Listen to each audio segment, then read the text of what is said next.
Hey, Psych2Goers, thank you for joining us again. Have you ever been gaslit before? How'd you feel? Chances are you felt like you were losing your mind. You might have been confused about events or things that the other person did. Manipulators use different tactics to get you to believe them and abandon truth and fact. In 1987, researchers defined the 6 most used tactics by manipulators as charm, giving the silent treatment, coercion, reason, regression, and debasement.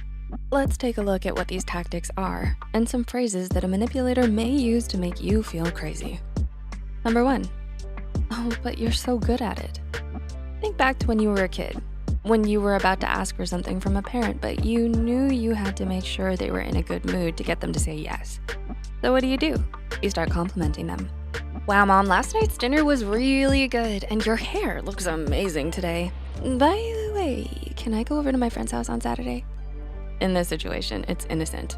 In the context of a manipulator, they may ask you to do something that you don't want or feel comfortable doing. But when you resist the manipulator, they may tell you, oh, but you're so good at it, to butter you up and get what they want. This is called charm, and it may not always be sincere. This can make you second guess what actually happened and make you feel nuts. Number 2, they say nothing at all. I think we're all pretty familiar with the silent treatment. This is a common manipulation tactic to punish the other person for not going along with them. Say, you wake up on your birthday and your partner doesn't say anything. You might be upset that they didn't say anything about your birthday.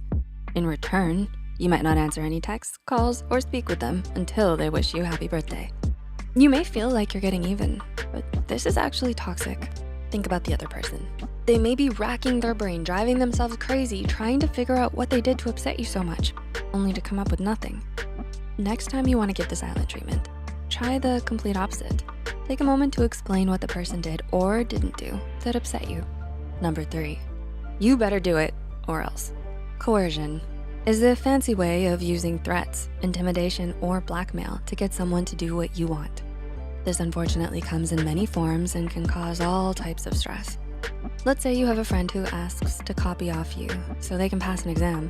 You feel really uncomfortable doing this, so you say no.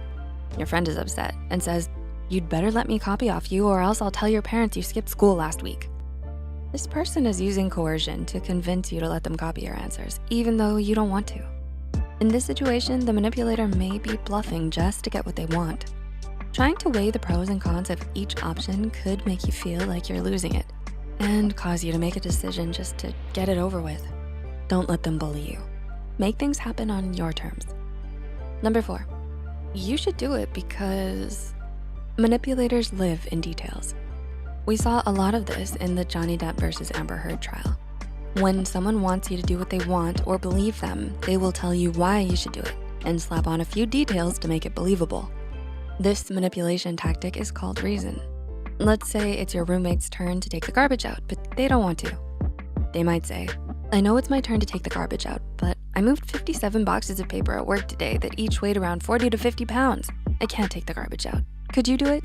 Explaining why and adding the details can really paint a picture to convince you to go along with their idea.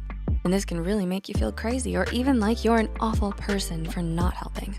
If this happens to you, you can still be polite and empathize and hold your ground. Great job on dodging another manipulation tactic. Number 5, you still haven't done it? Have you ever promised a young child something and forgotten about it? Of course not, because they don't ever let you forget. Try telling a kid that you'll take them for ice cream after school and not do it. They will let you know. Manipulators tend to do the same thing. They use regression, whining until what they want happens to speed up the process, almost like they're regressing back to their childhood phase. Say your partner asked you to fix the pantry door. You say you will, but you don't do so immediately. You might be reading when your partner says, oh, I see you're reading. Did you finish fixing the door? Maybe you're playing your favorite video game when they say, you still haven't fixed the door, but you have time for video games? And on they whine until finally you just do it to get them to stop.